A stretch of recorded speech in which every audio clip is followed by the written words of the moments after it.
a gente acomete esse equívoco ainda.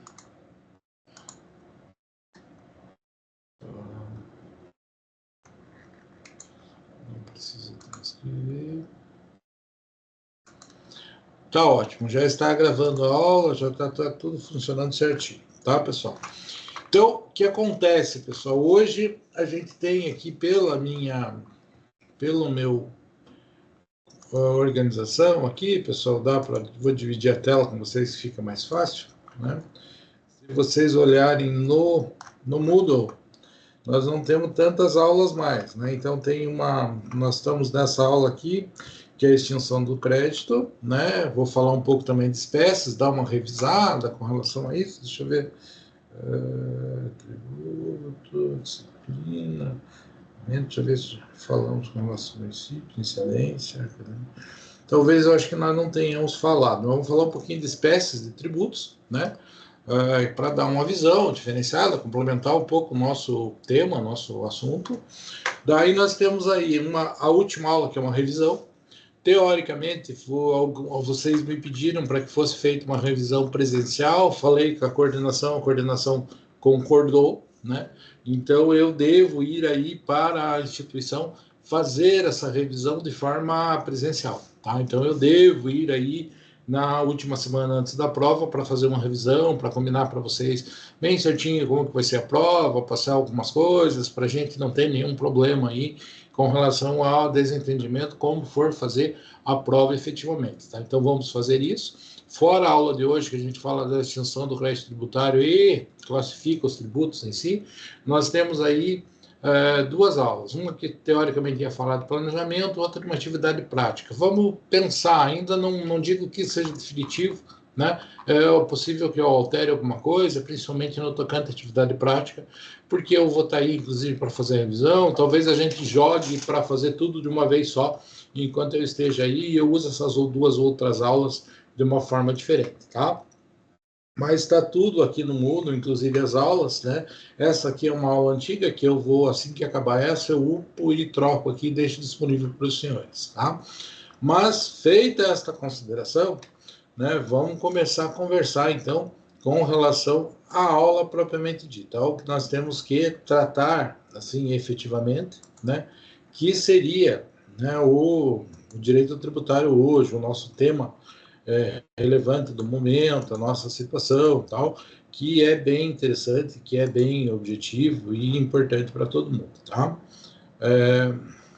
Feitas estas observações, né, a ideia é mencionar um pouquinho como que o crédito tributário ele é extinto, como que acaba com o crédito tributário. A gente falou do tributo desde a sua criação, né, desde aquela situação hipotética, onde efetivamente ela se verifica e nasce a obrigação tributária. Nós falamos desde esse surgimento desta situação específica e a gente vem caminhando com esse crédito, tá? Então, o que acontece, como é que surge, como é que faz, o que é um lançamento, como que deve ser o pagamento. Então, nós tratamos de diversos aspectos relacionados à obrigação tributária, né? Então, ela é uma coisa assim que acontece com bastante tranquilidade, nós convivemos com ela, nós não temos como deixar dela, ela faz parte da vida de todo cidadão, né?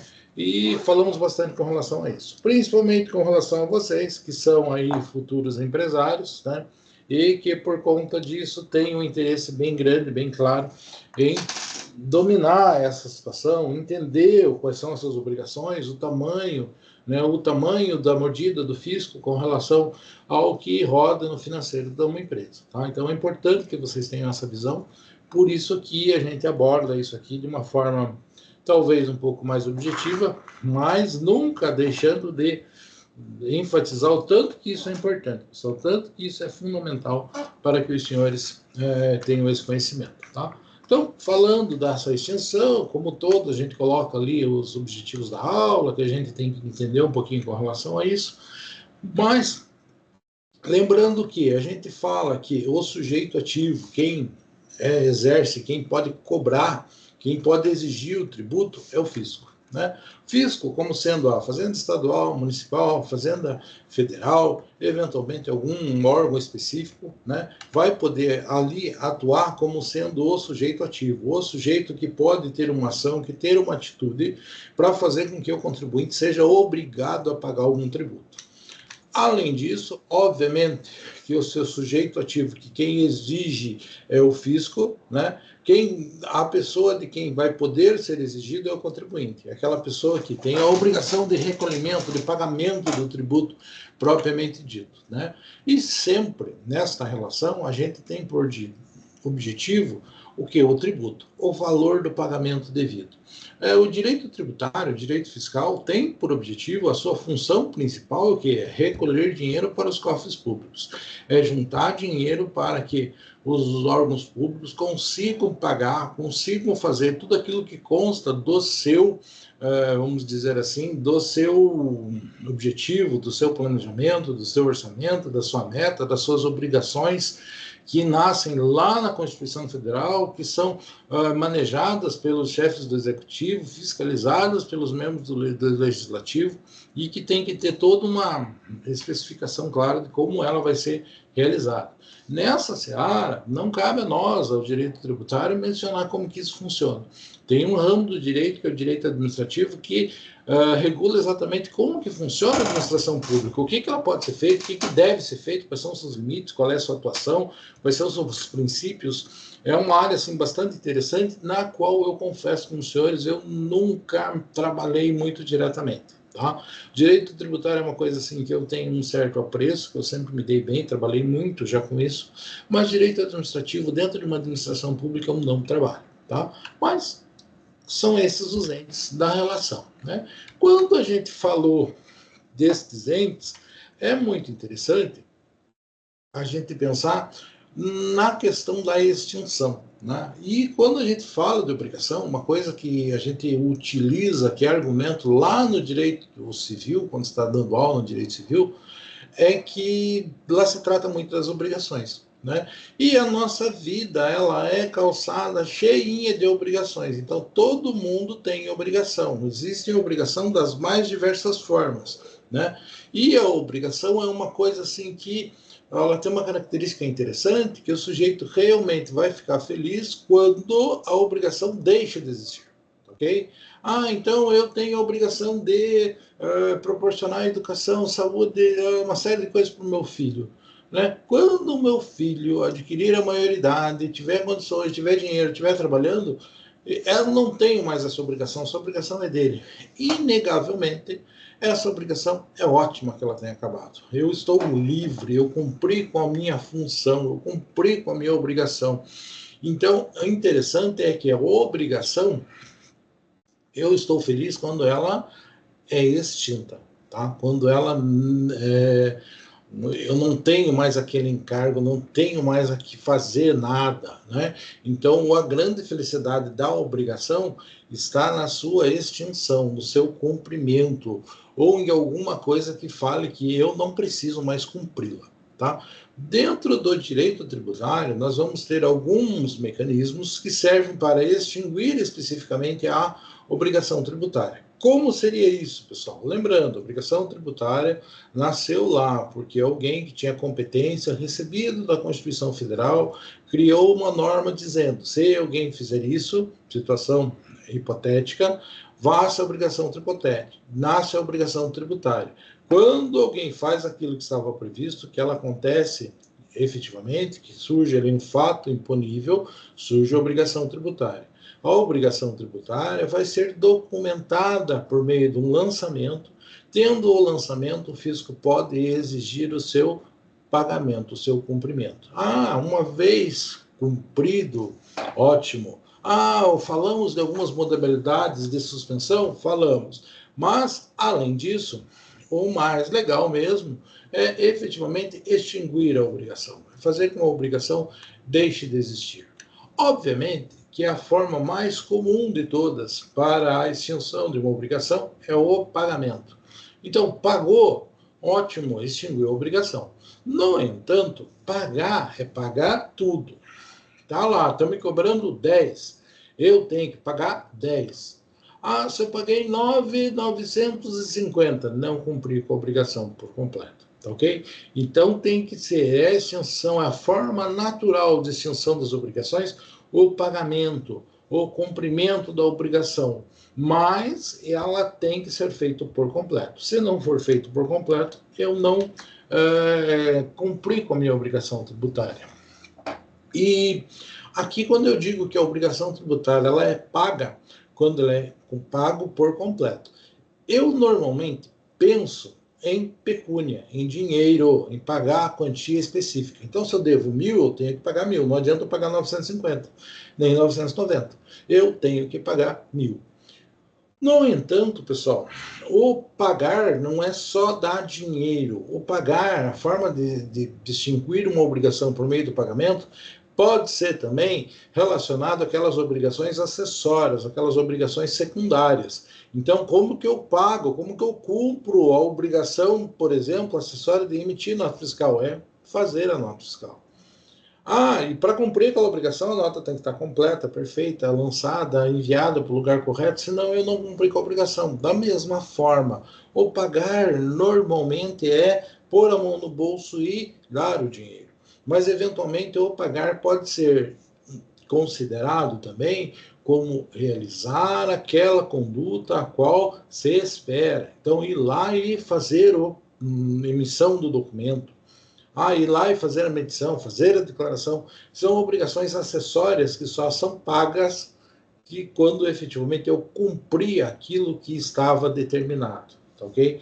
Então, pagamento não precisa ser só em dinheiro, né?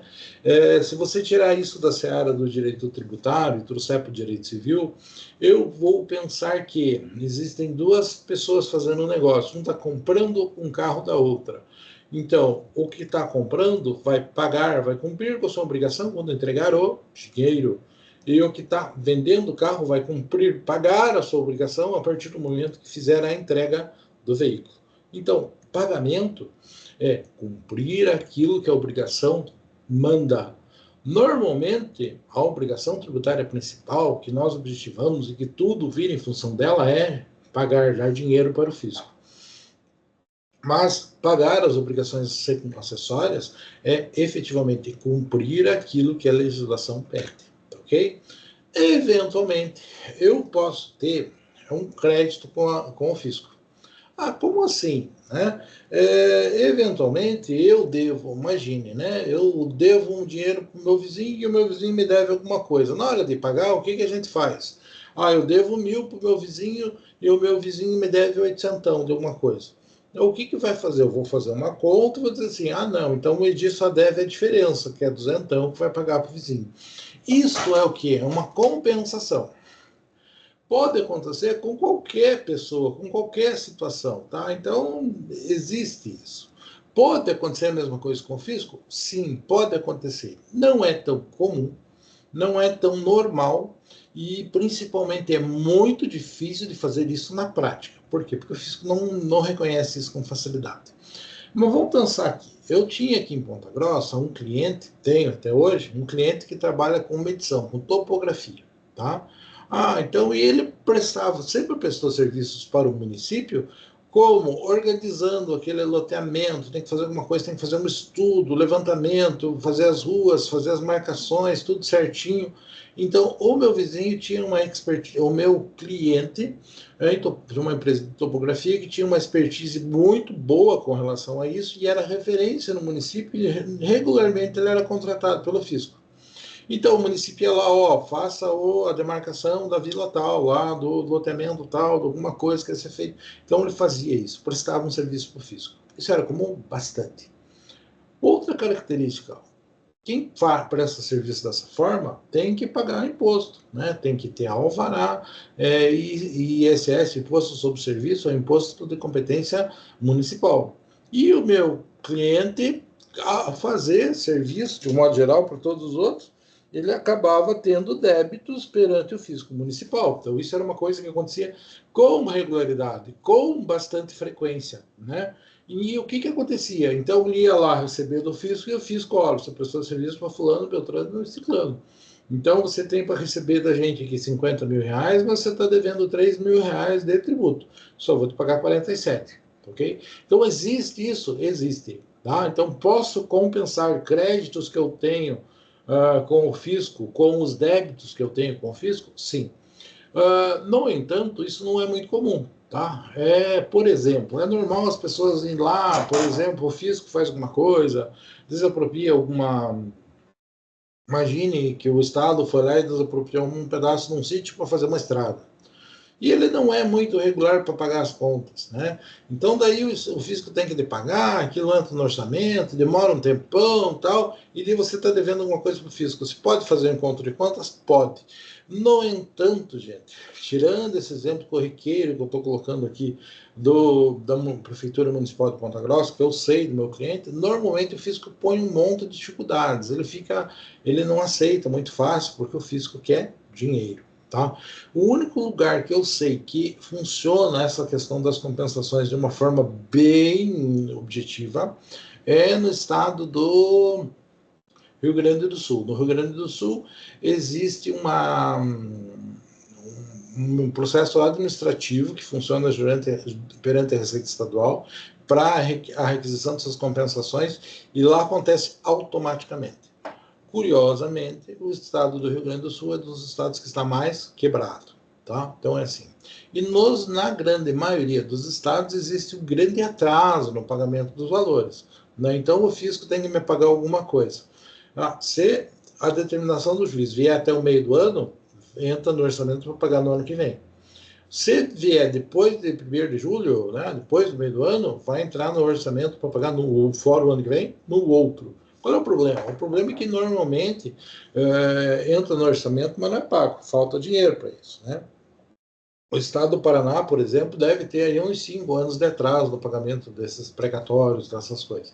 Então demora muito, é muito complicado. Por isso que não é fácil pensar em uma compensação, né?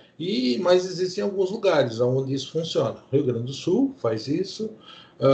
Eu tive a notícia de que lá no Maranhão, São Luís, também, lá não é que exista um mecanismo de compensação rápido, mas lá os precatórios são pagos 100% em dia, né? Então, coisas assim curiosas que a gente pode mencionar. Mas como é que eu extingo a obrigação? Voltando para a aula, pelo pagamento, segundo, pela compensação de créditos. Transação é fazer um acordo. Posso fazer um acordo com o fisco? Eventualmente, se eu tiver alguma coisa que realmente interesse para o fisco, que ele tenha interesse de usar alguma coisa que é meu, ele possa fazer um acordo com relação a isso, eu lhe dou tal coisa, eu cedo parte do meu imóvel, eu lhe dou o direito de uso de alguma coisa. Então, posso transacionar, desde que não gere lesão ao patrimônio público, sim, posso fazer um acordo, posso fazer uma transação.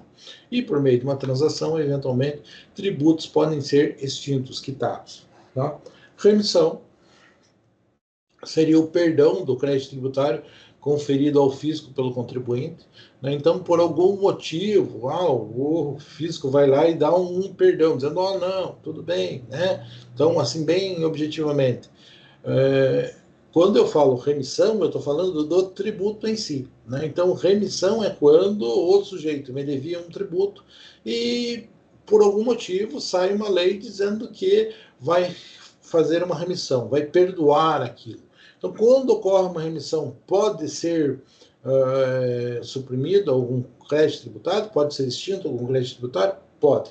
Claro, vai ter que ter uma lei, vai ter que ter alguma situação que justifique e tal. É o caso, por exemplo, da pandemia. Na pandemia o fisco abriu mão de receber alguns tributos, ele fez a remissão de alguns tributos? Fez.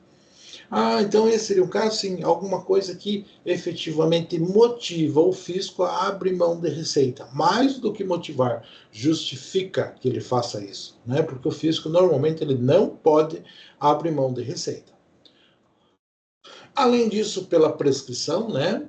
Que a prescrição aqui é a perda do direito de ação, perda do direito de cobrar. Coloco aqui caráter epistemológico, por quê? Porque a prescrição é a perda do direito do Estado cobrar. Isso prescreveu. Mas quando a gente fala uma questão epistemológica, é aquele tipo de situação que dá para você olhar por 2 pontos de vista diferentes. Dá para você olhar por ângulos diferentes, né? Então, do ponto de vista do fisco, eu digo que quando prescreve, ele perde o direito de executar, de promover a execução, promover a cobrança.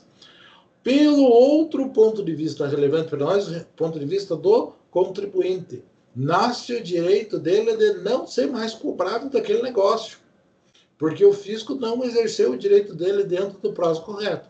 Então, eu posso dizer que nasce que, com a prescrição, o fisco deixa de poder cobrar e surge o direito do contribuinte de não ser mais incomodado com relação àquilo. Então, tem um caráter epistemológico, dependendo do qual lado eu estou olhando, está nascendo ou morrendo um direito, né?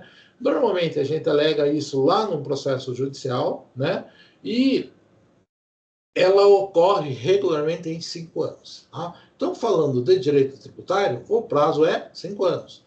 Outros direitos, direito civil, uma série de coisas, cada coisa especificamente, crime, por exemplo, penas, né? O sujeito condenado a um crime, prescreve em quanto tempo. Então, cada obrigação, cada penalização, nos diversos ramos do direito, tem um prazo prescricional específico, fixado pela lei.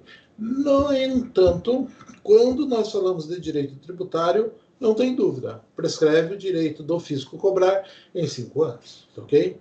Então tem o crédito tributário, devidamente lançado, formalizado perante a documentação fiscal, tá? Quanto tempo o fisco tem para entrar com a execução? 5 anos. Não fez em 5 anos, o que aconteceu? Prescreveu, tá? Decadência, pessoal. Decadência,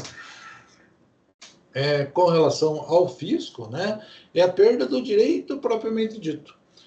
Quando a gente fala de fisco e decadência, é o direito de fazer o lançamento do crédito. Né? Então, o sujeito lá praticou um ato que caracteriza uma obrigação tributária, né? Um fato imponível. Quanto tempo tem para fazer o lançamento, para formalizar aquilo? 5 anos. Passou 5 anos da prática daquele ato, não pode mais pensar em atribuir tributo com relação àquilo. Então, a decadência, a perda do direito de lançar, não é de cobrar. A execução a prescrição é cobrar, é entrar com o processo judicial para fazer a cobrança.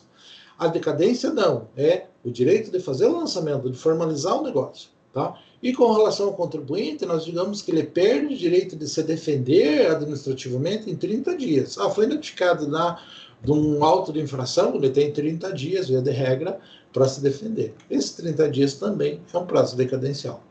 Tranquilo? Duas coisas assim bem relevantes. Tá? Eventualmente, né, você estava discutindo, você não estava satisfeito com uma obrigação tributária que foi fixada, né, e você vai lá e coloca no seu negócio, lá na sua obrigação, você coloca que você não quer pagar e tal, e para você não correr o risco de ser executado, de ter seus bens expropriados de você, o que você faz? Você toma uma daquelas atitudes que nós mencionamos. Você, para suspender a exigibilidade do crédito tributário, você vai lá e faz um depósito do valor. Então, você pegou o valor, estão me cobrando tanto, eu acho que é indevido, então eu vou depositar aqui para nós discutirmos esse negócio. Beleza, chegou ao final a discussão, pessoal. Não estamos satisfeitos com relação a isso. Vamos efetivamente parar com esse negócio. Tá? Já julgou, eu realmente reconheci que eu estava lhe cobrando 10 mil, é devido a apenas 7. Então, o que eu faço? Vou lá e pego aquele valor que estava depositado por você, pego do valor que estava lá, eu pego uma quantidade X, eu pego um valor X, junto esse negócio, né? E então, voltando ao exemplo, está cobrando 10, eu tinha depositado os 10 para estar discutindo. Estou discutindo essa obrigação tributária, tá? Essa obrigação tributária, não estou satisfeito com ela, beleza. Discutiu, chegou no final, foi concluído que dos 10 que estavam sendo cobrados era devido 7. O que o fisco vai fazer? Vai pegar aquele dinheiro que eu tinha depositado lá e vai pagar.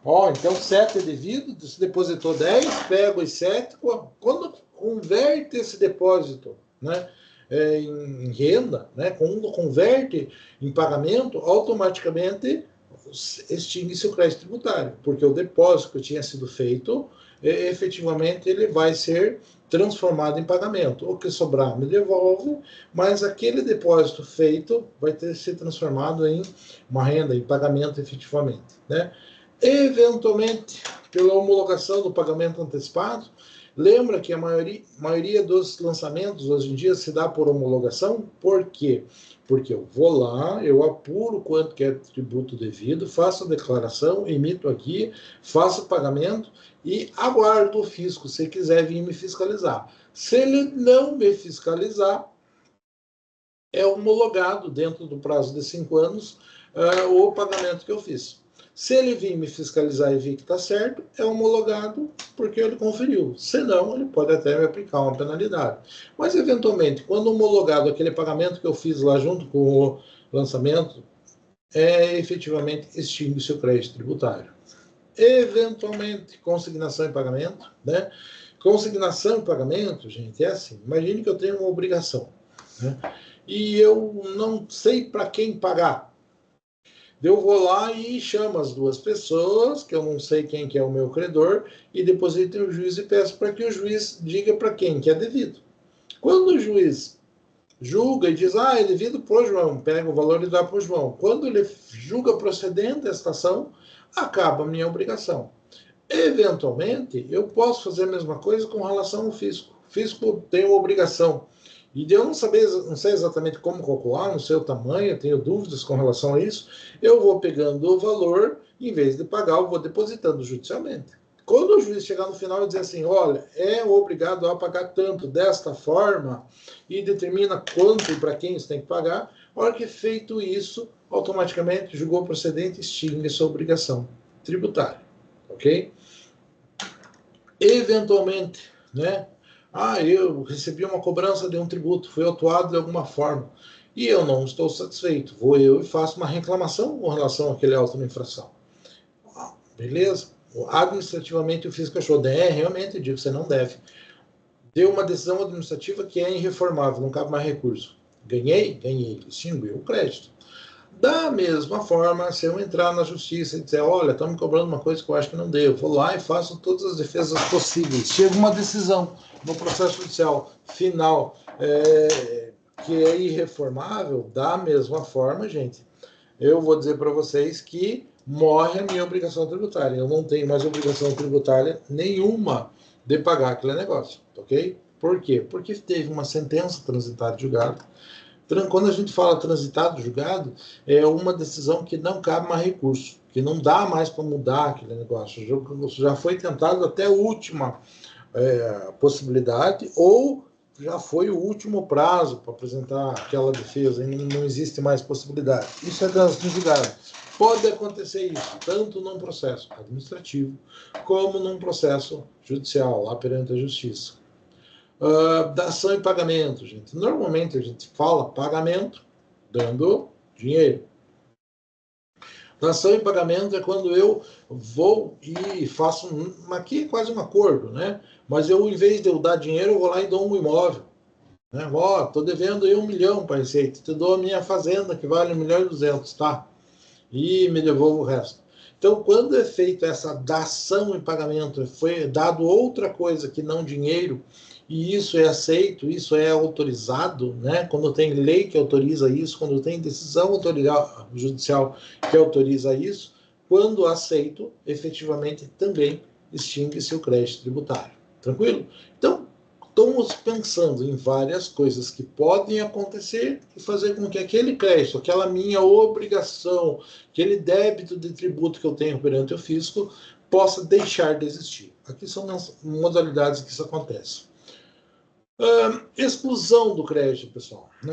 Normalmente, quando eu falo extinção, eu estou dizendo existiu o crédito e aconteceu alguma coisa que ele foi cumprido, né? Ou uma situação.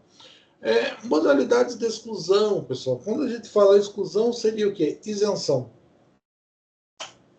Por que isenção, pessoal? Isenção é aquele ente com poder, né, de criar o tributo, por algum motivo, foi lá e disse, olha, não vou lhe cobrar.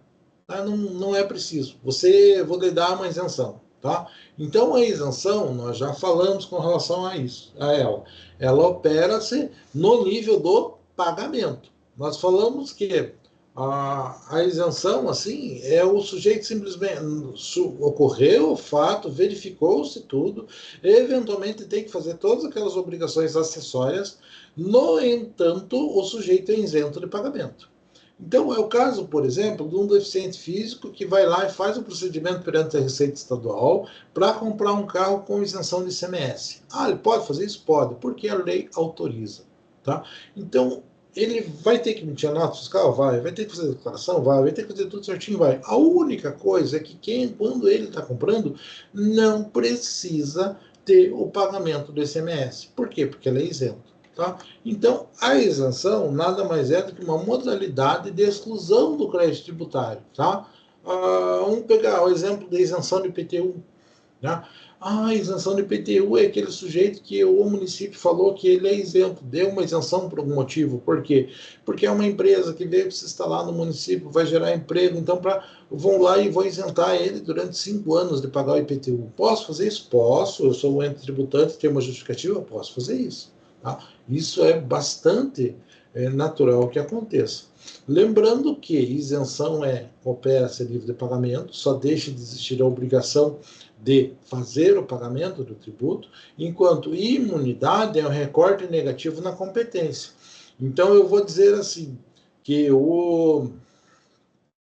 vamos pensar assim, o partido político é dono de um imóvel na cidade de Ponta Grossa. Ele precisa pagar IPTU? Não. Por quê? Porque ele é imune. A imunidade está lá no texto constitucional. Então, o partido político não tem obrigação de pagar aquilo. Mas é uma isenção? Não. O município não tem poder de cobrar dele, porque ele é imune. Agora, quando o município dá uma isenção para algum outro órgão, para alguma outra coisa, é uma situação que opera-se apenas a nível de pagamento, ok? Bem objetiva a situação. Quando nós falamos de perdão de multa, né, a gente vai falar assim que é perdão da multa pecuniária, perdão da multa em dinheiro, a gente chama de anistia, ok? Então, o perdão da penalidade pecuniária, né, existente no tributo. Então, quando nós falamos isso, nós falamos de anistia. Lembrando, remissão é o próprio tributo e anistia é a multa. Então, o sujeito foi anistiado, ele não tem que pagar a pena. Beleza, não tem que pagar a multa. Houve uma remissão, ele não tem que pagar o tributo principal. São duas coisas diferentes. Podem vir alguma situação que faça as duas coisas? Pode, só que a lei tem que dizer expressamente. Eu não subentendo que uma anistia corresponde a uma remissão automaticamente, nem quando eu faço a remissão, automaticamente eu estou anistiando a multa, ok? Então tem que estar previsto bem claramente isso. Existe com bastante frequência, tá? É comum que o fisco faça isso. Lógico, somente perante uma lei, vai ter que, não é porque o chefe do executivo falou, é uma lei que ele propõe, passa pelo legislativo, aprova, né? Então, anistia abrange exclusivamente infrações cometidas. Então, infração, multa é anistia, tributo é remissão, tá? Nem a isenção, nem a anistia desobriga o sujeito de obrigações acessórias. Então, por exemplo, emitir nota fiscal, informar as operações que foram feitas, tudo isso tem que ser feito. Né? Então, vou vender um carro para alguém que é absolutamente isento. Não precisam informar o fisco da operação que está sendo feita? Tem que informar da mesma forma. Tá? Então, eu só não tenho que fazer o pagamento. Então, nem anistia, nem remissão, nem isenção desobrigam o contribuinte de realizar aquelas obrigações acessórias. Eu sou isento do imposto de renda. Preciso declarar? Lógico que eu preciso declarar. Eu tenho que declarar quem me pagou, tenho que fazer todas aquelas situações. Então, são situações assim bastante peculiares e que existem com bastante frequência. Tranquilo aqui, pessoal? Alguma dúvida, alguma situação? Não, senhor. Veja, aqui eu mudo um pouquinho o assunto, e a gente começa a falar com relação a tributos em espécie, né? Então, tributos em espécie, talvez, né, pudéssemos dizer que é algo que já está um passinho além da disciplina de vocês, tá ok? Então, não, eu vou falar para fazer um pouco de sentido tudo isso que a gente está falando. Eu não sei o que vocês mais vão ter de direito tributário, como funciona, né? Qual é o tamanho da matriz curricular de vocês, né? Então, para a gente ter uma ideia um pouco mais completa com relação a isso, vamos falar um pouquinho sobre as espécies de tributo, para vocês entenderem qual que é a lógica. Até aqui, a gente falou daquela parte básica, né? Praticamente direito constitucional tributário. A gente falou daquilo que está lá no texto constitucional com relação à formação dos tributos, né? Com relação a como que o ente público junta dinheiro para fazer frente, para pagar as suas obrigações, para manter tudo aquilo que ele tem a obrigação de manter efetivamente. Tá? Então, isto é o que nós falamos com relação ao direito tributário básico, direito tributário constitucional, né? Direito tributário fundamental. É o que a gente falou até aqui, que vai falar de competência, de isenção, todas essas situações que nós mencionamos até aqui, desde a criação, documentação, suspensão, extinção do crédito tributário. Tá? Então, estas são as coisas que nós mencionamos, que é uma visão que vocês têm que ter, enquanto, assim, uma visão básica. Quando a gente vai falar de espécie de tributo, já é um passinho um pouquinho adiante, porque a gente vai mencionar as espécies de tributos que a gente tem.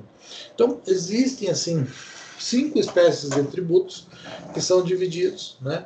E a gente vai falar um pouquinho com relação a cada um deles, sem a pretensão assim de ir muito longe, porque eu acredito que se vocês tiverem alguma disciplina ainda que venha falar de direito tributário, e tomara que seja eu o professor de vocês, né? A gente vai tratar disso de uma forma um pouquinho mais específica, tá? Mas, como eu não sei se isso existe, se isso não existe, quando vai ser, então já vamos complementar um pouquinho o conhecimento de vocês. Então, a primeira espécie seria o imposto. Então tributo e imposto não é sinônimo? Não. Tributo é um gênero, né, uma coisa maior, e imposto é uma espécie, é um tipo de tributo. O que eu vou falar aqui das espécies é falar dos tipos de tributo que a gente tem. Então, a gente tem taxa, contribuição de melhoria, tem imposto, tem contribuições especiais e empréstimo compulsório. São as 5 espécies de tributos que nós temos. Qual que é a ideia? A ideia é falar de uma forma bem simples, bem tranquila, com relação a estas 5 espécies para vocês. Então, quando eu falo isso, dá para mencionar lá, né? Imposto é o tributo, cuja obrigação tem por fato gerador uma situação independente dentro de qualquer atividade estatal específica. Então o que quer dizer isso? O imposto não está vinculado a nada, pessoal. Não está ali, ele não está. O Estado não tem nenhuma obrigação com relação a mim, porque eu estou pagando imposto. Tá? Então é aquela coisa assim, puxa vida, aconteceu, eu tenho que pagar o imposto. De acordo com a minha capacidade contributiva. Por que eu pago imposto? Porque eu tenho possibilidade, porque eu tenho condição de pagar. Tá? Então, o imposto é a coisa mais injusta do mundo. Por que eu pago imposto? Porque eu posso pagar. Ponto. Só por isso. Tá? E porque eu tenho que contribuir com o Estado, que organiza a nossa vida em sociedade. Então, basicamente é assim. Eu não pago imposto de IPTU para não sei o que. Não. O Estado pode ter um plano do que ele quer fazer com o IPTU, mas o imposto, ele é uma coisa que não está vinculada a nenhuma atividade específica. Então, eu não posso dizer, porque eu pago IPTU, eu vou cobrar tal coisa. Não posso. Não tem nem nada que diga isso especificamente. Então, o imposto é aquela coisa que é cobrada porque um fato gerador aconteceu, mas o Estado não está obrigado a nada, a mim, porque eu paguei. Claro, o Estado tem as obrigações que estão lá na Constituição. Ele tem que prover saúde, educação, uma série de coisas, né? mas não especificamente. Então, não é porque eu paguei aqui, não é assim. Okay? Não é assim que a coisa funciona, não é vinculado. Então, o imposto é aquilo que é pago sem uma destinação específica. Né? Então, não tem assim, eu estou pagando imposto para isso, eu estou pagando. Não é assim que funciona. Tá? Então, não tem nenhuma situação específica ao pagar um imposto dizendo o que vai ser feito com aquele dinheiro. Inclusive, pessoal, dá para mencionar aqui que o nosso Código Tributário Nacional é anterior à Constituição de 88. E quando a Constituição de 88, né, ela colocou essa regra de que o imposto não é vinculado a nada especificamente, isso está lá no texto constitucional, né, não tem nenhuma destinação específica, existiam leis anteriores à Constituição que caíram por terra. Então, o artigo 128 do Código Tributário Nacional dizia, por exemplo, que o imposto de importação vai ser usado para fazer X coisa. Veio a Constituição de 88 e disse, viu, esqueça, imposto para nós não é mais assim. Imposto é o dinheiro que vai entrar no bolso, nos cofres públicos, e o administrador público vai gerir isso de acordo com suas prioridades, de acordo com o seu orçamento. Ok? Então, o imposto é aquilo que é cobrado, que vai entrar para o cofre público e que não tem nenhuma destinação específica. Por que eu pago imposto? Porque ocorreu o fato gerador e eu tenho a capacidade de pagar. É simples assim. Mas eu não tenho dinheiro sobrando. Não interessa. Você pode fazer o negócio, você pode pagar o tributo. Ok? Então, é assim que funciona. Todos os impostos têm que ter, teoricamente, caráter pessoal, levar em consideração as características e as possibilidades de cada sujeito, ser graduado de acordo com a capacidade econômica, né? E básico assim, né? Então, está colocado lá no artigo 145 da Constituição. Gente, já falamos sobre isso lá no passado. Funciona? Infelizmente não funciona. Tá? Nós não conseguimos ser assim 100% graduativo com relação aos tributos, com relação aos impostos, né? Nós não conseguimos levar em consideração a condição de cada pessoa, né? Não consigo levar em consideração a capacidade econômica de cada um, né? Então, por mais que esteja no texto constitucional, infelizmente a gente não consegue fazer isso efetivamente. A forma com que a gente encontrou-se para fazer isso é a questão simplesmente da alíquota, né? Então você vai ter que pagar uma alíquota de 5%. Uma operação maior paga mais, uma operação menor paga menos. Mas isso está querendo dizer, está levando em consideração a minha capacidade econômica? Não, não está. Ok? Tanto é que é fato que a gente sabe que os mais ricos pagam menos impostos do que os mais pobres, né? Mas não vou entrar nesse mérito novamente. Mas deveria ser assim. Ainda, pessoal, quando eu falo de imposto é uma coisa assim que tem muita variação, tem vários impostos diferentes, tem várias classificações, né? Então eu posso, inclusive, fazer algumas classificações assim com relação ao imposto que são bem interessantes, né? Por que a gente classifica quase tudo, pessoal, no direito? Para nos forçarmos a analisar aquela coisa sob um ponto de vista diferente. Então, se eu não fizesse alguma classificação aqui com relação ao imposto, talvez vocês nunca se tocassem de analisar o tributo sobre aquele viés específico. Então, por exemplo, pode ter imposto direto e indireto. Imposto direto, aquele que eu vou lá e pago, declaro e pago. Exemplo, imposto de renda. Beleza. Imposto de renda eu declaro e pago. Indireto, ICMS, não sei o que, o IPI, a maioria dos impostos são indiretos, mas existem aqueles que são diretos, propriamente dito. Né? Então, direto, vou lá, pago diretamente. Tá? Federal, que vai para uma União, exemplo, imposto de renda, tá? O IPI. Estadual, ICMS, né? O IPVA, são impostos de competência estadual. De competência municipal, vamos pensar, eu vou ter o IPTU, que vai para o município, eu vou ter o ISS, que vai para o município. Tá? Então, nós temos essas possibilidades. Né? Nas três esferas da administração pública, nós vamos ter alguns tributos que vão para o fisco federal, estadual e municipal. Então, imposto de cada um tipo. Vou ter aquela questão fiscal e vou ter a função extrafiscal, né? Acredito que nós falamos um pouco com relação a isso, mas a função fiscal é aquele imposto que foi criado com o objetivo único e exclusivamente de arrecadar dinheiro para os cofres públicos. Porque quando eu falo em fisco, em fiscal, eu estou falando em arrecadar pecúnia, arrecadar dinheiro. Ok? Quando eu falo em uma função extrafiscal, eu estou colocando aquilo de uma forma porque eu quero fomentar ou porque eu quero inibir a prática de determinada atividade. Então, por exemplo, por que eu tenho um tributo tão alto de cigarro e bebida? Porque eu não quero que aquilo seja praticado. Então, o ICMS, o IPI e tal, num cigarro, ele é alto, por quê? Porque ele exerce uma função extrafiscal, de tentar coibir a utilização daquilo.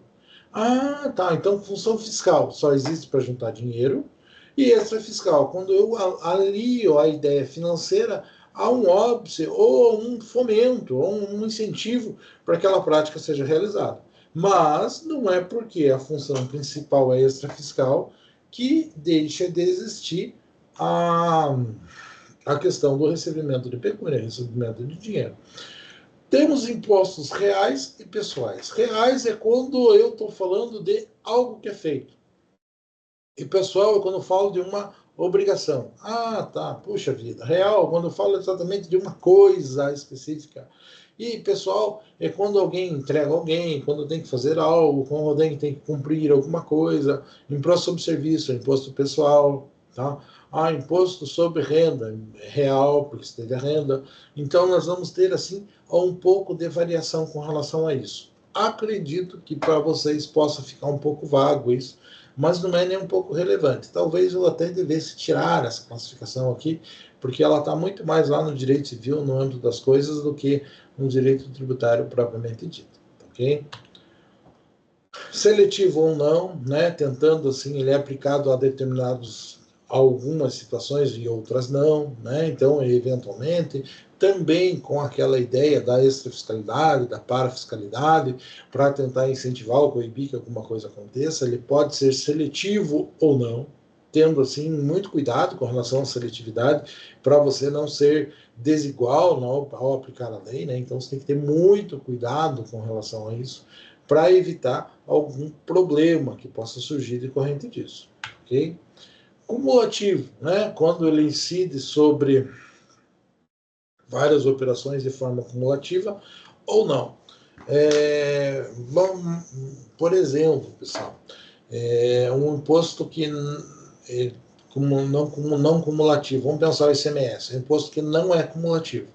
Por que ele não é cumulativo, pessoal? Porque, imagine, eu sou comerciante, o Edi é comerciante, o Edi vende um produto que ele faz por 100 e ele tem que pagar 10 de ICMS.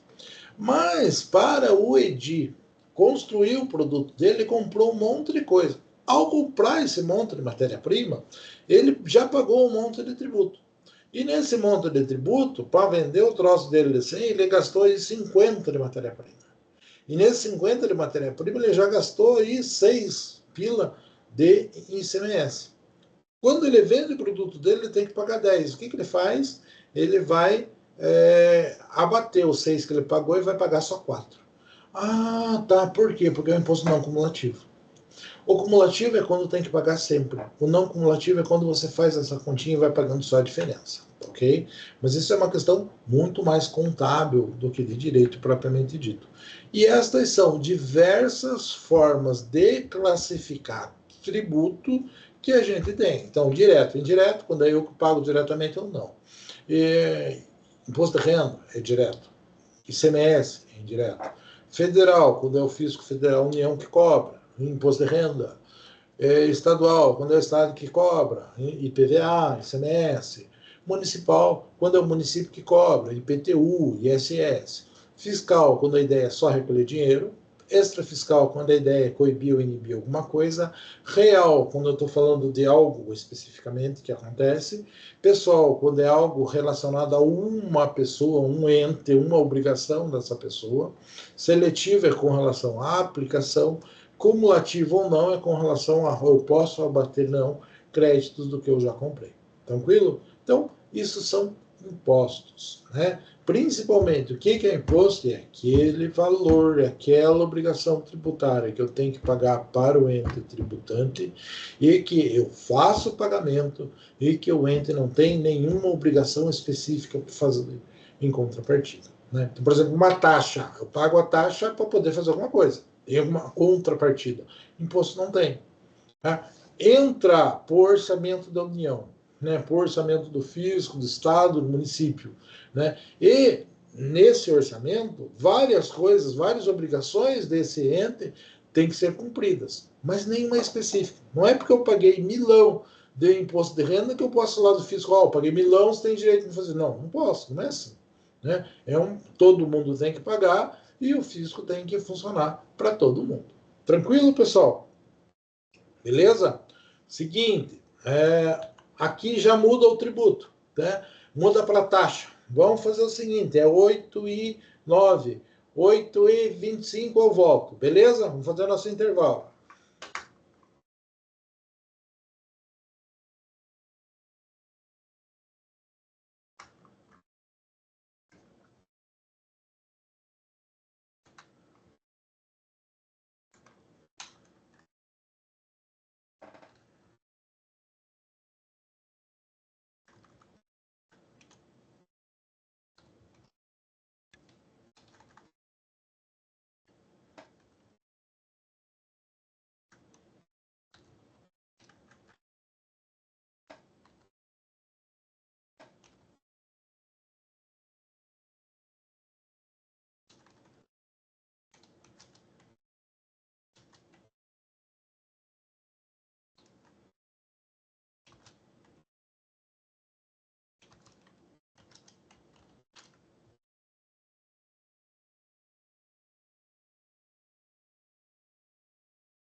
Posso continuar, pessoal? Estão por aí ainda?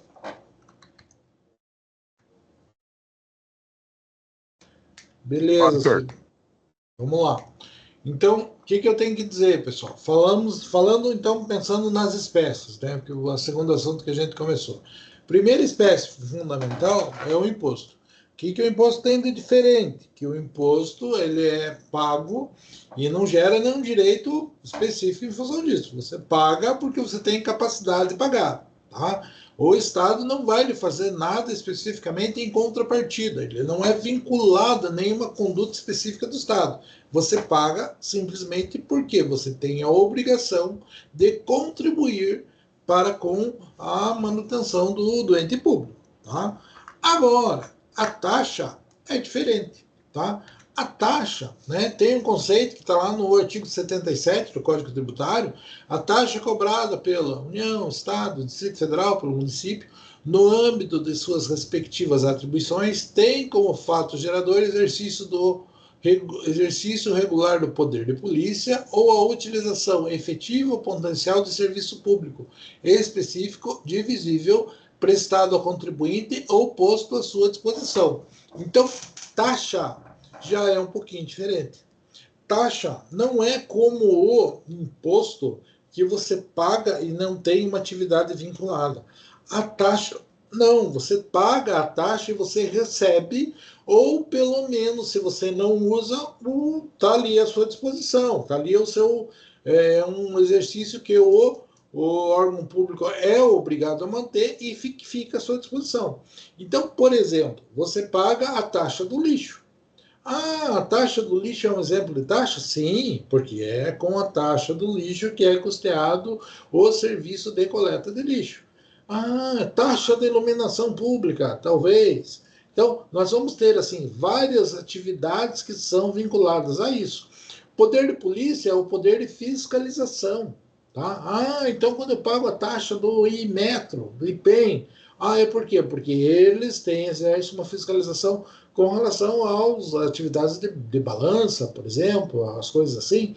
Então, não é necessariamente a taxa porque eu estou usando um serviço, mas é porque o serviço é mantido pelo fisco e eu, eventualmente, posso utilizar aquilo. Não? Então, comércio, por exemplo, vai pagar a taxa do bombeiro. Tem que pagar o bombeiro? Tem que pagar o bombeiro. Mas eu não usei, não interessa. Você paga para custear aquilo. A diferença é que o imposto você paga e ele não tem uma destinação. O imposto entra para o cofre público e o cofre público vai ser usado pelo administrador para pagar todas as obrigações que o ente tem. Quando nós falamos de taxa, o dinheiro da taxa ele entra carimbada e ele é vinculado especificamente para o cumprimento de uma coisa específica. A iluminação pública tem que ser usada para custear a iluminação pública. A taxa do... Então, a taxa tem esta diferença. Ela é, assim, ligada a uma atividade especificamente. Tá? Ela não tem a mesma base de cálculo, a mesma situação que o imposto. Ela é uma taxa. Ela vai ajudar a contribuir com algum serviço, alguma atividade, com a manutenção da polícia, do bombeiro, da saúde pública, da fiscalização, seja lá do que for, da iluminação, da coleta do lixo. Né? Então, qualquer coisa que eventualmente o fisco precise cobrar um valor específico para prestar aquela atividade, quando é vinculado àquilo, nós chamamos de taxa. Né? Não é uma coisa que é calculado como a base de cálculo do imposto, é simplesmente uma taxa, algo diferente. Né? Ela não pode ser exatamente igual, nem calculada da mesma forma que o imposto. Por quê? Porque ela é simplesmente, ela equipara-se ao que a gente chama assim, de uma espécie de preço público. Tá? O preço para você utilizar alguma coisa, para você poder fazer alguma coisa. Quando a gente fala taxa em razão do poder de polícia, é uma taxa que é pago não porque você usou, mas porque o fisco ou o ente público mantém uma estrutura visando a fiscalização de alguma atividade. É o caso de uma taxa que está ligada à saúde pública. Você usou alguma coisa da saúde pública? Não. Mas o poder de polícia, o fisco, tem que manter aquela estrutura para poder fiscalizar algumas coisas, para poder trabalhar, para poder fazer alguma coisa, né? Então, a taxa em função do poder de polícia é aquela taxa que você paga, não porque você está usando o serviço, mas porque você precisa ajudar a custear aquele serviço, aquela coisa, aquela fiscalização que o fisco tem a obrigação de exercer, né? Então, você vai ver ali que o artigo 78 do Código Tributário define poder de polícia como atividade que a administração pública, que limitando, disciplinando o direito, interesse ou liberdade, regula a prática de ato ou abstenção de fato. Então, o poder de polícia é o poder que o fisco tem de regulamentar determinada atividade, de fiscalizar se aquilo está sendo feito de forma correta ou não. Tá? Este é o poder de polícia. Então, por exemplo, o fisco tem que manter, por exemplo, a questão do ambiente, meio ambiente. Então, eu tinha um aluno que era fiscal do meio ambiente. Então, eles fiscalizavam jogo de lixo, barulho, coisa, tudo quanto que tipo de coisa que você imaginasse, eles fiscalizavam, né? Então, por quê? Porque é um órgão que a polícia, que a prefeitura mantém, não tem nada a ver com polícia, tem a ver com poder de polícia, poder de fiscalização. E em função deste poder de fiscalização, eu posso não estar usando ele necessariamente, mas eventualmente eu posso ter que pagar alguma taxa com relação a isso, mas eu sei que esta taxa eu vou pagar e ela vai se reverter para que aquela atividade de fiscalização seja realizada. Tudo bem? O STF atualmente entende a incidência de taxa pelo exercício de poder de polícia pressupõe pelo menos uma dessas coisas. Competência para fiscalizar a atividade. Então, se ele tem competência para fiscalizar aquilo, pode cobrar. Segundo, a existência de órgão ou aparato apto para exercer a fiscalização. Então, o poder de polícia é o poder de fiscalizar? Sim, exatamente. Eu pago para manter a fiscalização em ordem. Okay? Então, para isso seriam taxas, né?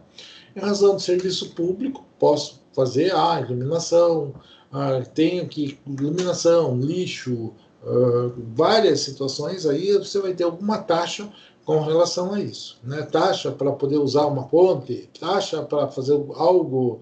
Então, são taxas específicas, né? Requisitos para que eu cobre uma taxa em função da prestação do serviço público. Que seja prestado o serviço público, que ele deva ser divisível, né? Que eu deva conseguir dizer assim, olha, isso aqui vai para o lixo. Não é para o cara que passa na rua fazendo tudo, não. É só para a coleta do lixo. Para que eu possa cobrar uma taxa, eu tenho que conseguir destacar dentro das diversas coisas que o fisco faz, aonde que vai ser aplicado aquilo. Não é para consertar o buraco da rua, não é para consertar o saneamento, não é para consertar a água ou a luz da iluminação, não. É para pagar o custo da coleta do lixo, do lixeiro do gari. Tudo bem? Então, esta é a situação. Tem que ser um serviço efetivamente prestado, se for em função de serviço público, né? Poder de polícia é poder de fiscalizar. Poder de polícia não precisa ser fiscalizado para ser obrigado a pagar. Tá? Quando eu falo taxa em função do serviço público, eu tenho que utilizar o serviço público. O serviço público tem que ser prestado e eu tenho que conseguir tirar o serviço público do meio de toda aquela coisa arada que o Estado faz. O Estado tem que dar educação. De repente, se é uma coisinha que está no meio de todas essas obrigações, não dá para cobrar taxa. A taxa pode ser cobrada quando é algo específico, diferente. Esse serviço tem que ser efetivamente prestado ou posto à disposição. Pode me cobrar uma taxa por um troço que eu não estou usando? Eventualmente pode, tá? Você está ali, está disponível, eu não uso porque eu quero, mas o fisco está tendo uma estrutura, mantendo para que aquilo possa ser usado, eu posso ser cobrado com relação a isso, ok? Então, prestação do serviço tem que ser específico e divisível, não misturado dentro de todas as outras funções que o Estado tem, e que efetivamente seja prestado ou colocado à minha disposição. Tranquilo? Então, voltando, primeira espécie, imposto. Eu pago porque eu posso. Eu pago porque aconteceu uma coisa que a lei prevê. Ponto. Pago porque eu tenho a obrigação de ajudar a manter as contas públicas. É como uma vaquinha. Ah, está no meio de todo mundo, você tem que pagar, ponto. Taxa é um serviço, é uma atividade que é feita e aquele dinheiro da taxa vai especificamente para aquele serviço. Então, essa é a espécie de taxa. Então, eu digo, imposto absolutamente desvinculado. É a minha contribuição para o fisco. Ok? Taxa é algo que é feito em remuneração a alguma coisa que é prestado a mim.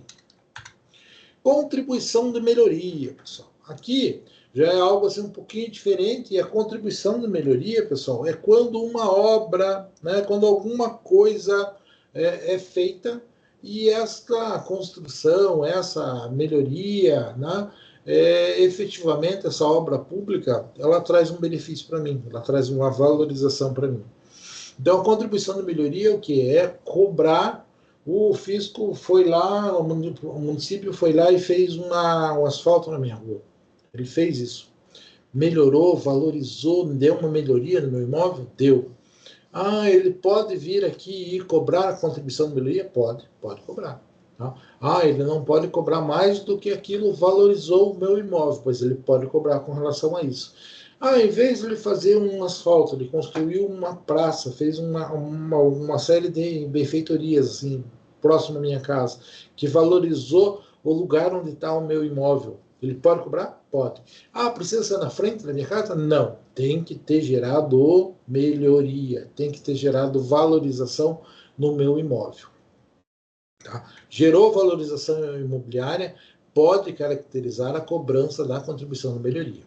Não é tão comum, pessoal, porque é meio complicado de você fazer a cobrança da contribuição de melhoria. A contribuição de melhoria, efetivamente, ela está limitada ao valor que agregou o meu patrimônio. Tá? Então, o fisco foi ali e fez uma praça na esquina da minha casa. Ah, praça bonita, vem gente, melhorou, tem comércio, tem polícia, tem um monte de coisa. Valorizou o meu imóvel? Valorizou um monte. Puxa vida. Pode cobrar? Pode. Não pode cobrar mais do que o que efetivamente valorizou o meu imóvel. Isso é algo assim difícil de calcular. Tá? Então, isso que efetivamente torna um pouco difícil a cobrança da contribuição de melhoria. Ela existe? Existe. Tá? Para que ela exista, tem que ter uma obra efetivamente, tem que ter sido realizado algo que possa ser demonstrado, tem que ter efetivamente repercutido no imóvel de contribuinte, tem que ser valorizado o imóvel de contribuinte. Né? Não pode passar, né, nunca a contribuição que vai ser cobrada, ou o valor da obra, também não pode passar nunca o tanto que valorizou o meu imóvel. Não valorizou só o meu, valorizou dos meus vizinhos também. De repente, vai cobrar um monte de coisa, vai cobrar mais do que o que fez na obra. Não, não pode. Né? Então tem que ser algo assim, limitado sobre dois pontos de vista: o quanto ele gastou e o quanto ele gerou de melhoria para cada contribuinte. Mas é possível e é bastante justo que a contribuição de melhoria seja realizada. Tá? Para isso, tem que ter assim uma descrição, tem que ter um projeto explicando certinho, um memorial descritivo de todo o projeto, orçamento, determinação de quanto foi o custo, qual a área que está sendo abrangida, né? Então, assim, quando nós vamos falar disso, são uma série de requisitos que, se vocês olharem ali na lei, é óbvio que é bastante difícil de que isso tudo seja cumprido. Logo, não é tão comum nós convivermos, a gente vê alguém cobrando uma contribuição de melhoria. Pode ser feito? Pode. Para quem que é mais fácil de fazer isso? Normalmente para o fisco municipal, que é ele que está fazendo rua, praça, que está fazendo edificações próximo do contribuinte. Pode ser algo diferente? Pode. Pode o Estado fazer uma rodovia e valoriza uma fazenda, valoriza uma propriedade? Pode. Pode a União ir lá e fazer uma ponte que valorizou muito a região por quem cortou? Pode. Então, tanto a União, o Estado quanto o município podem pensar em cobrar contribuições de melhoria, desde que tudo limitado ao custo da obra e limitado à valorização gerada aos imóveis. E sempre mediante a apresentação de toda essa documentação que a lei ele menciona, o que torna bastante difícil, efetivamente, a cobrança disso. Vou dizer para vocês, não é impossível, no entanto, é difícil e eu ainda não me deparei com nenhuma situação de cobrança de melhoria, de contribuição de melhoria, que viesse para uma discussão judicial. Então, sei que elas existem, mas eu ainda não convivi, eu não briguei com isso. Taxa, já, muitas vezes, imposto, sempre estamos brigando, tudo, mas contribuição de melhoria é uma coisa assim que é um pouco mais complicada, porque é difícil, né? Normalmente quem vai se debater com isso é o quê? A prefeitura, o município. E para o município preencher todos os requisitos, fazer todo esse orçamento, fazer toda essa delimitação, só fazer uma licitação para que a obra pública seja realizada já é difícil, preencher todos os requisitos é ainda pior. Tranquilo?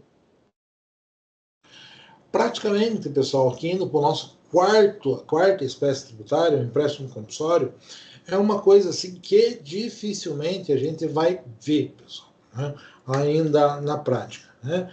A previsão dele está lá na Constituição, é privativo da União, só a União pode fazer isso, então a União pode, mediante lei complementar, instituir empréstimo compulsório.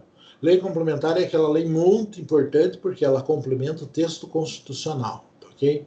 Feita lá no Congresso, aprovado, mediante uma série de coisas. Então, pode ser feito pela União, só pela União, não pelo município, não pelo Estado, não pelo Distrito Federal, só pela União. Empréstimo compulsório. Primeiro, para atender despesas extraordinárias decorrentes de calamidade pública, de guerra externa ou sua iminência. Então, segundo, caso de investimento público de caráter urgente e de relevante interesse nacional, observado o disposto, tal. Gente, vamos pensar num exemplo que justificaria a criação do empréstimo compulsório? Pandemia. Puxa vida, pandemia, o governo federal teve um monte de custo a mais, uma série de situações e tal. Poderia ter sido criado um empréstimo compulsório? Poderia. Foi criado? Não, foi feito o contrário, foi dado dinheiro para o povo, porque todo mundo estava precisando. Ok? Então, não é uma coisa que a gente deve ver. Já foi utilizado? Sim.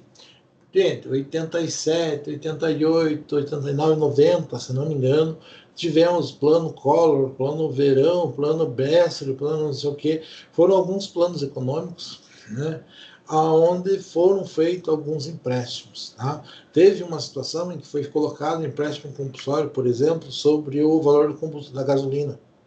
Então você ia lá, abastecia, colocava 5 a 1 de gasolina, 3 era o preço da gasolina, 1 era o imposto e 1 era o empréstimo compulsório. Beleza. Daí você ia recolhendo isso, porque o governo federal precisava do dinheiro e criou isso. Era uma iminência? Não sei. Provavelmente é uma situação diferente, foi manejado isso aqui de forma a possibilitar que isso acontecesse. Mas foi feito. Qual é o problema? O problema é que quando a gente fala de empréstimo compulsório, a gente está falando de empréstimo. Quando você empresta, você tem a obrigação de devolver. Gente, este empréstimo compulsório de combustível aconteceu antes que eu fosse formado em Direito. Eu me formei em Direito em 98. Ele aconteceu lá pelos idos de 90, 88, 90, por aí. Gente, eu tive processos depois de formado, vários, para cobrar um empréstimo compulsório. Por quê? Porque era muito difícil de calcular o valor que cada um tinha para receber, porque não sabia quem tinha guardado nota, quem ia ter comprovação de tudo, que todas as pessoas compraram gasolina no Brasil, não existia isso. Né? Então foram feitas estimativas e pelo período que o sujeito tinha o carro guardado, registrado no seu nome, ele tinha o direito a receber um empréstimo compulsório de combustível do Estado. Tá? Foi feito assim, deu muito para manga, muita discussão. Né? E depois disso, pessoal, nunca mais foi utilizado esse mecanismo. Com certeza, ocorreram situações em que justificariam-se plenamente a utilização do empréstimo compulsório, mas o empréstimo compulsório não foi utilizado, não foi implementado. Tudo bem? Então, o empréstimo compulsório é uma modalidade que existe, né? Mas como é um empréstimo, tem que ser devolvido. E eu acho muito pouco provável que um dia ainda vá ser utilizado o empréstimo compulsório no Brasil. Tudo bem? A previsão legal está lá também no Código Tributário Nacional, né? Situações semelhantes, né? A mesma previsão, isso aqui é anterior ao que está no texto constitucional, então já era previsto antes da Constituição, mas muito pouco provável que isso ainda seja manejado, né? Não tem uma correspondência específica, né? Requisitos para o tributo, competência da União, ver que seja aprovada uma lei complementar, né? E que tem que atender uma despesa extraordinária decorrente de calamidade ou que tenha uma coisa assim bem específica. Este valor vai ser vinculado à utilização, né? Então eu não posso desviar esse valor, como eu não tenho a mesma liberdade que eu tenho para manejar o valor recebido por meio do imposto, eu não tenho para fazer com o empréstimo compulsório. Ele tem a sua aplicação vinculada de uma forma semelhante a uma taxa, né, que é feita para custear uma atividade específica. Tudo bem? Então, esse seria o empréstimo compulsório, é uma figura que a gente menciona, já existiu. Os mais antigos vão lembrar do empréstimo compulsório de a gasolina, né? Mas é uma coisa que depois dessa situação nunca mais foi utilizado no Brasil e muito pouco provável seja utilizado, até por conta do país estar numa situação um pouco mais equilibrada atualmente. Tudo bem? Contribuições especiais, pessoal. Contribuição especial, né, é o nosso quinto e último espécie de tributo, está previsto no artigo 149, e eu vou dizer assim, a contribuição especial é quando a gente precisa fazer alguma coisa diferente, né? Compete exclusivamente à União, né, criar a contribuição especial quando ela tem que fazer alguma coisa que não está dentro daquele seu roteiro padrão. É uma coisa um pouquinho diferente. Então, quando alguém joga um abacaxi diferente lá, a União tem que providenciar tal coisa. Puxa, mas isso é uma coisa a mais que eu vou ter que fazer, que a União vai ter que fazer. Então, quando são criadas obrigações a mais, diferentes, coisas além a função básica do Estado, da União, justifica-se que a União vá lá e crie uma contribuição especial para custear aquele serviço, para que aquilo seja pago, né? Efetivamente, nós podemos dizer assim que as contribuições especiais são quase uma subespécie de taxa. Por quê? Porque a taxa é vinculada a um serviço que é prestado.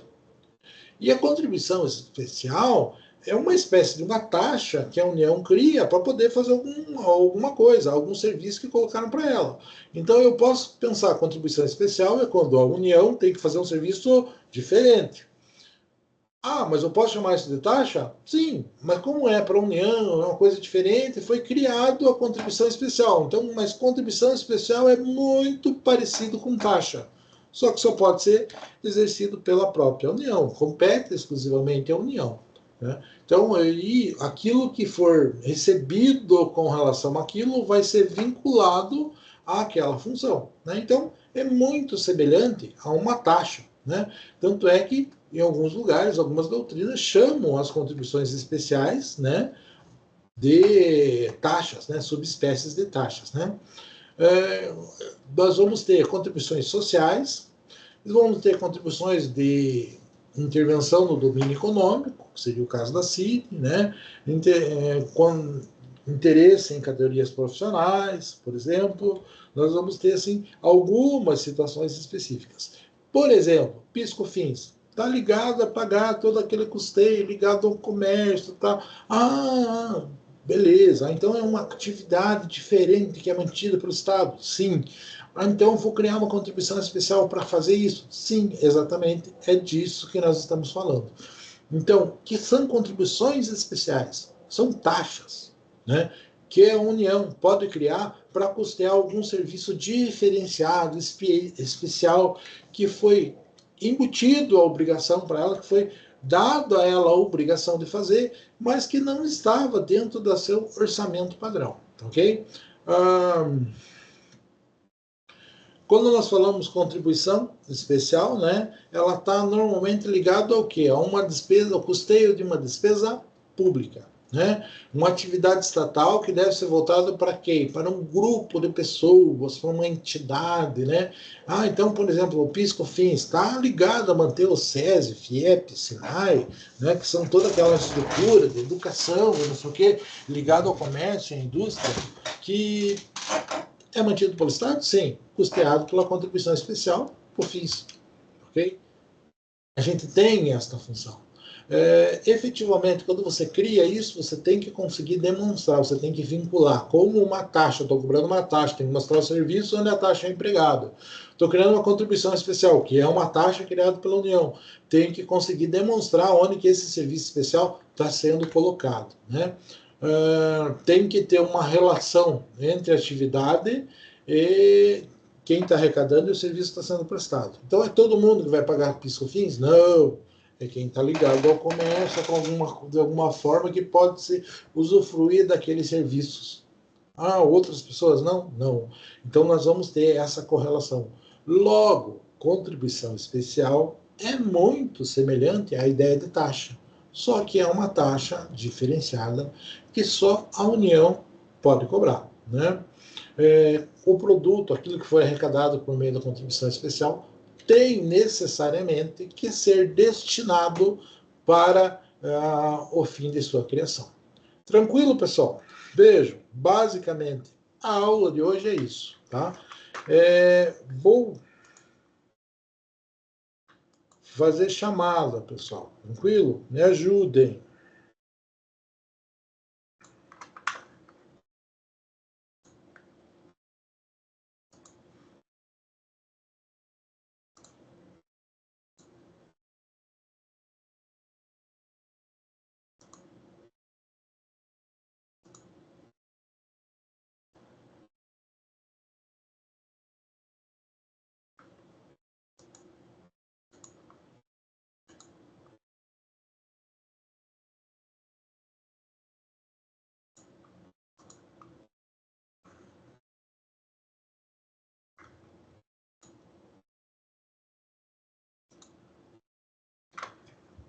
Pessoal, vamos lá. Alexandre. Presente, professor.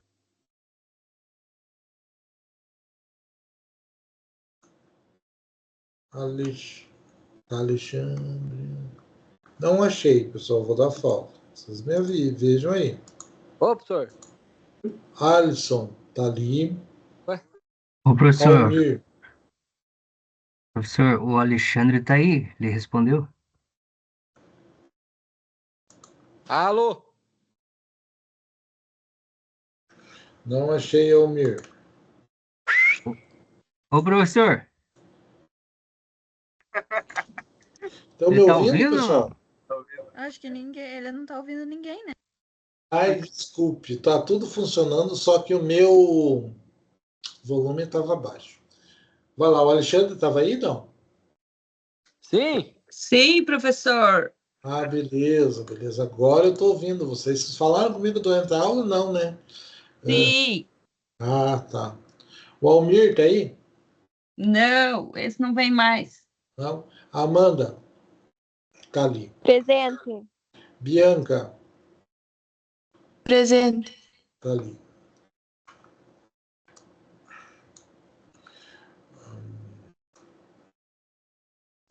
O Diego não vem mais. Eduardo. Presente. Eduardo de Paula. Acho que não.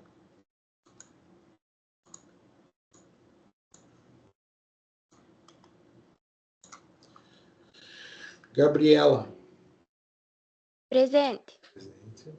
Igor Felipe. Presente. Jackson. Presente, aqui. João Hélio.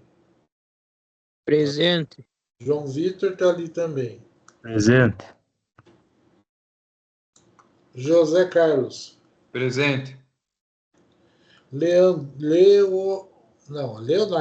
É o da outra da dupla, né? Tá ali o Leonardo. Lúcia.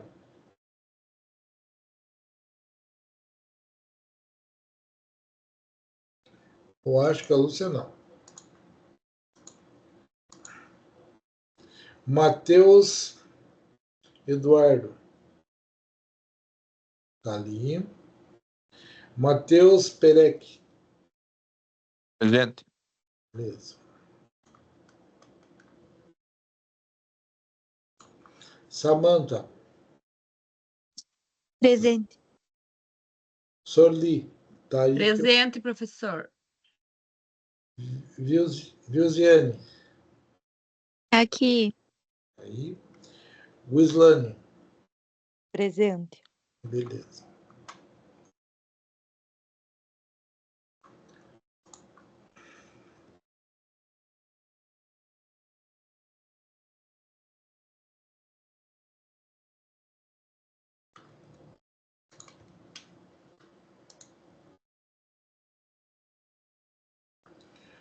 Cíntia, tá ali. Débora, Presente. tá ali. Presente. Ellington, acho que não. Elito tá aqui, professor. Tá aí o Ellington, O beleza. Elito tá aqui. Emily, Presente. Jean, Presente. Matheus Gil, Presente. Otávio, Presente. Pedro Gabriel, Presente. Raira, Presente. pessoal, que dia que vocês acham melhor eu ir aí para fazer um resumo com vocês, conversar bem? No último dia antes da prova, que vai ser. Peraí.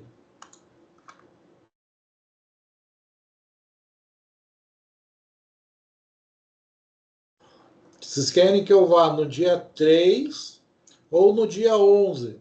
No dia 10?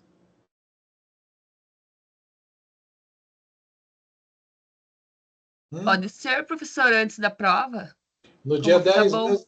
Dia 10 do 11? Beleza, combinado. Tá? Então já vou mudar aqui para constar aula de revisão presencial, tá ok?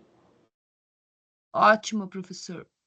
Tá, já conversei com a Elisa, já tem autorização, então nós vamos fazer dessa forma, beleza? Mas por Tranquilo. hoje era isso, pessoal. Estão dispensados, né? Tudo em ordem. O que precisar de mim, amanhã eu tô aí, tá? Beleza, obrigada, professor. Boa noite. Valeu, obrigado, boa noite. Boa noite. Obrigada.